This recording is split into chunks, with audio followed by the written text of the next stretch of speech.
Hi, I'm joined today by Dr. Bill Rudd. It's good to see you, Bill. We have a course called Gender Equality in Ministry, and it really stems from Bill's book, Should Women Be Pastors and Leaders? And the obvious answer to that for some Christians is obviously not. No, they shouldn't be. But I have a suspicion that Dr. Bill Rudd actually believed that himself at one time, and this is what makes this course particularly interesting. And so, Bill, could you maybe describe to us your own personal journey from saying no to women in ministry and in leadership, and now saying a very distinct yes? Thank you. Well, for probably about 45 years of my pastoral ministry, my answer to the question, should women be pastors and leaders in church, would have been, I hope, a gentle but strong no.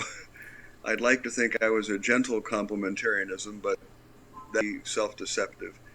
But because I knew this was an issue, periodically I would kind of say, well, I probably should check to make sure I'm right, especially when I'd see perhaps a new book that came out arguing that the answer was yes, an egalitarian position. And typically I would read the book and then put it down and say, I don't have to worry about changing my position. And I would feel like the author was just trying to be politically correct. And they didn't really deal with the scriptures, which of course for us is the key issue. What does the scripture say about it? And then someone said to me, I know that this has been a point of interest to you at times, and I know how you feel about the books you've read, but I found a book that the author takes a different position than yours, but he really takes the scriptures very seriously, and the book is full of exegesis and the original languages.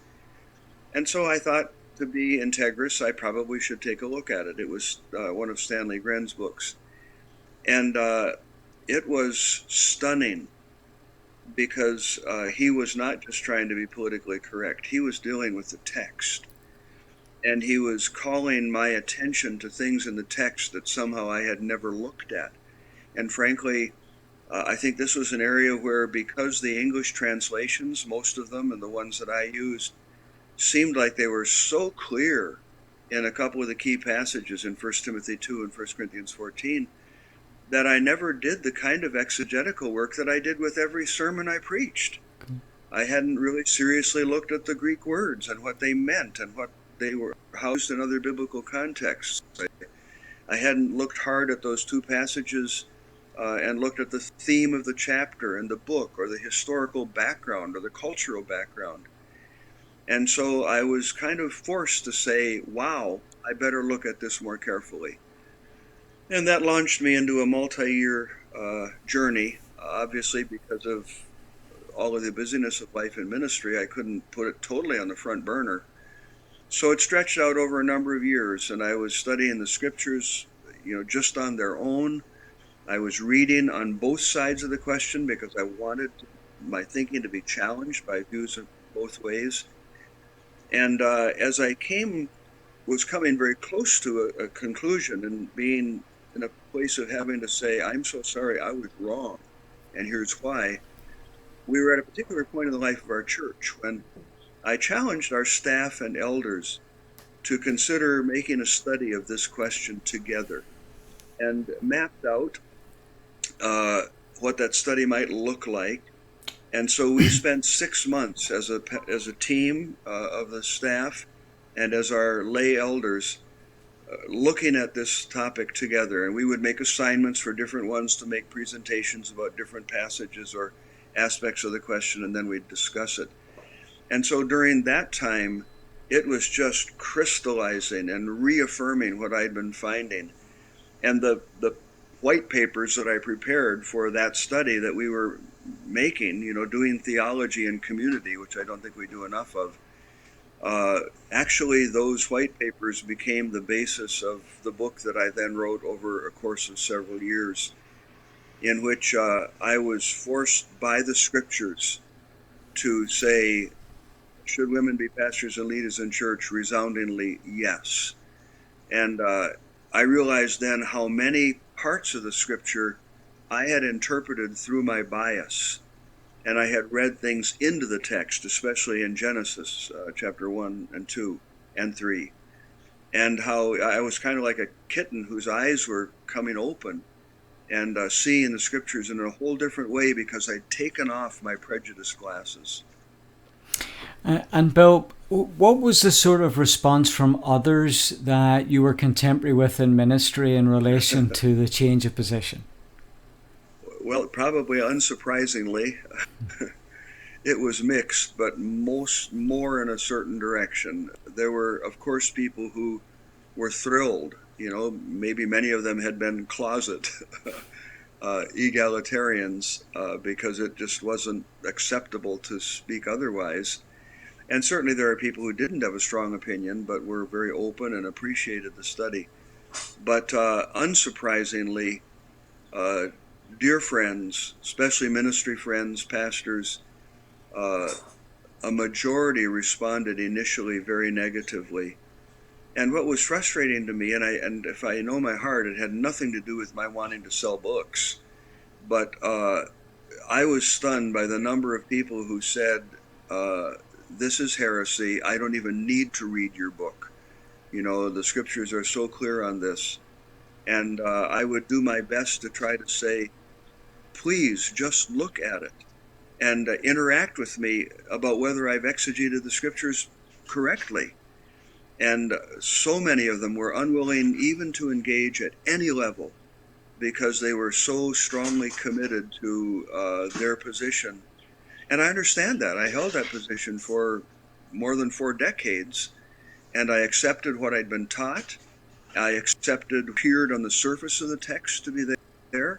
And I was able then to brush aside anything else in Scripture that might have challenged in those passages. And I have to this day written me off, who had been lifetime friends. And of course, now they're expecting that I become theologically liberal and unorthodox in lots of other areas because I've opened the door. And the accusations were you just want to please people, you want to be politically correct, that kind of response. So that was disappointing. But again, I have to try not to be too harsh because of my own journey and how long it took for me to look. Now, it does seem, Bill, within the American context, that opinion is very, very divided between egalitarianism and complementarianism. If you look at social media at all, some of the comments are uncharitable, seem very unkind in relation to how they conduct the debate or discussion. What would your advice be and your stance be in meaningful dialogue about these two positions? Wow. If I had been more successful in getting more that kind of dialogue, I'd probably have some better answers for you. I think it's important to try to maintain humility and be able to acknowledge, you know, I shouldn't expect everyone to suddenly adopt my understanding of the scriptures because I have done so, and realize how long it took me. Trying perhaps in a dialogue to not get to the political aspects, those kinds of things, but to really try to point people to the text. And Jesus, of course, was a master at asking questions. And so I think that's a great approach, is to ask questions. Simple things like in 1 Timothy chapter 2, why does Paul choose a highly unusual word for authority? And why within the text are the same Greek words translated very differently in most translations? And in earlier verses in the same chapter, they obviously mean something different than what the same word is used in the gender part of the passage. And just trying to ask questions to arouse curiosity and see if people would be willing to at least look and engage. It's been hard. Bill, on this course, I'm sure there'll be those that are both egalitarian and complementarian. Yes. What would you say to them if they take a different viewpoint to that of your own? Oh, I just would be thrilled if they'll take the course. And as you know, in the bibliography, I include works on both sides of the question, the pro-complementarian and the pro-egalitarian, because the last thing I would advise would be for people to just look at one side of the question. That's what I had done. And if my new position can't stand up against the strong complementarian position, then it's not a good position.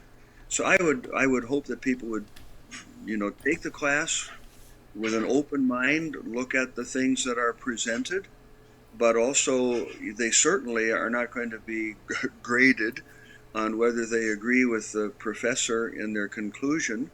And I asked them, for example, in one of the papers to describe both positions and the arguments in favor of them, because if I can't state my opponent's position in a way that they would agree with, I'm really not ready for the debate yet. Okay. Dr. Bill Rudd, thanks very much for your introduction to the course today. I'm sure that those who are going to take this course will thoroughly enjoy it. I hope it challenges them, and I hope we keep on learning. So, Dr. Bill Rudd, thank you so much for joining us today.